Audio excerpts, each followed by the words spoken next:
जैसा कि आप सब लोग जानते हैं और हमने पिछली प्रेस कॉन्फ्रेंस के अंदर इस बारे में बताया था कि दिल्ली जल बोर्ड के करीब 27 लाख उपभोक्ताओं में से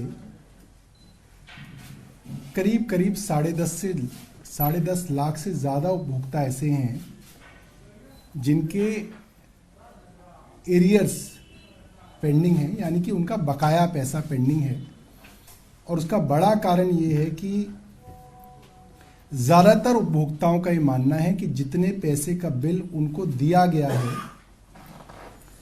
उतना पानी उन्होंने कंज्यूम नहीं किया है। और ये जो बिल हैं, जिन रीडिंग्स पर ये बिल आधारित हैं, वो रीडिंग्स अनाप शनाप रीडिंग्स हैं। वो रीडिंग्स उनके मीटरों की रीडिंग नहीं है। और जैसा कि आप सब लोग जानते हैं कि कोरोना के समय में ये समस्या बहुत ज़्यादा बढ़ी थी, क्योंकि कोरोना के समय में मीटर रीडर्स लोगों के घर नहीं जाते थे और अपने दफ्तर में एवरेज के हिसाब से लोगों के बिल बना के भेजते थे। उसमें एक बड़ा हिस्सा ऐसा भी था जो कोरोना के दौरान अपने घरों में रहता भी नहीं था, पानी का कंजम्पशन नहीं भी करता था, तब भी उनके बिल बना के भेजे गए।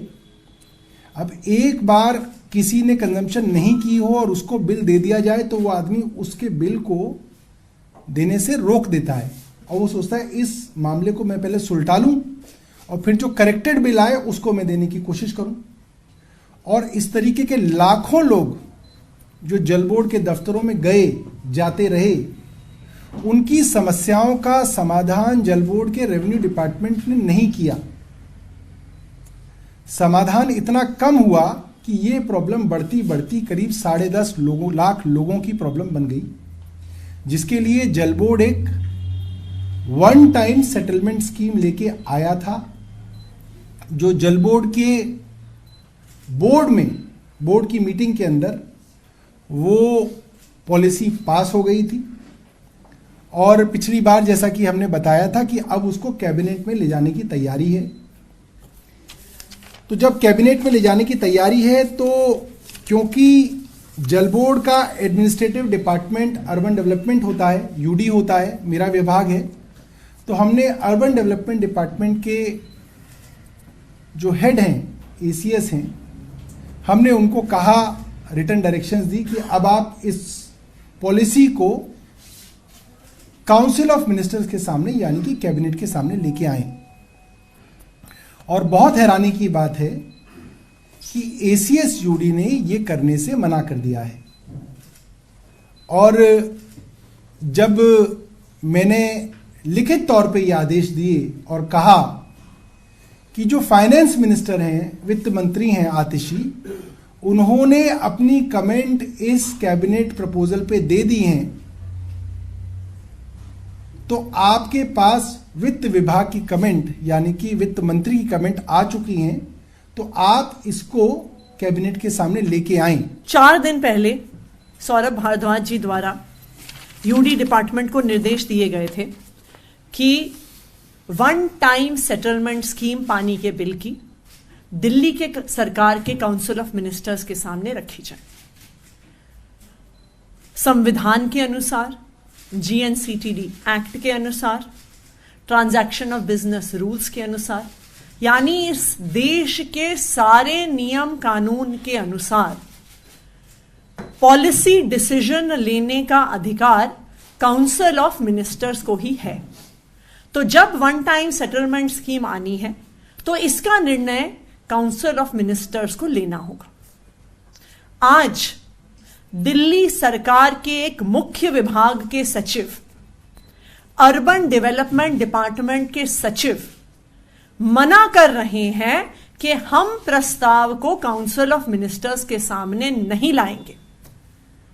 अगर एक अधिकारी काउंसिल ऑफ मिनिस्टर्स के सामने प्रस्ताव लाने से मना कर दे तो काउंसिल ऑफ मिनिस्टर्स निर्णय कैसे लेगा?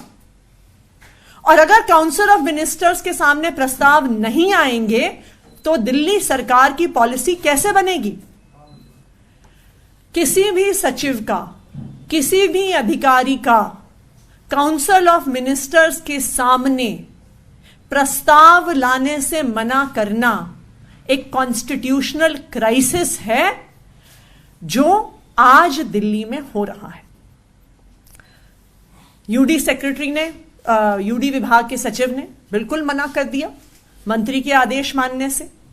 उन्होंने मना कर दिया फाइनेंस मिनिस्टर के लिखित कमेंट्स मानने से।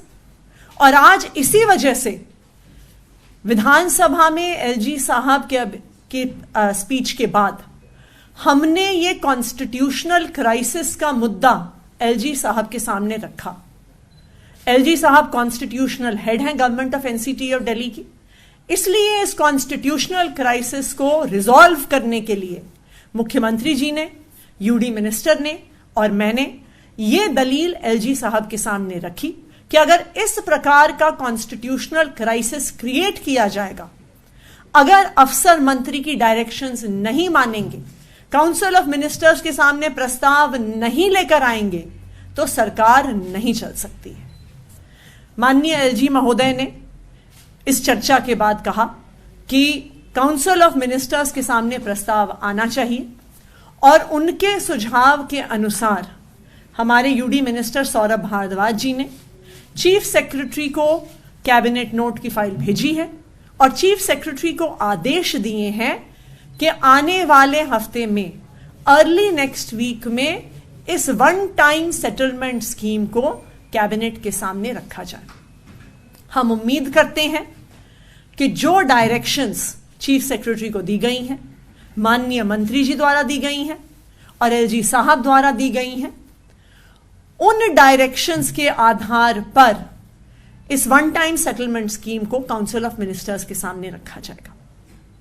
आज मैं सभी मीडिया के साथियों के माध्यम से दिल्ली के लोगों को यह बताना चाहती हूं कि यह कॉन्स्टिट्यूशनल क्राइसिस, यह संवैधानिक संकट दिल्ली में क्यों हो रहा है। यह संवैधानिक संकट दिल्ली में जीएनसीटीडी अमेंडमेंट एक्ट की वजह से हो रहा है।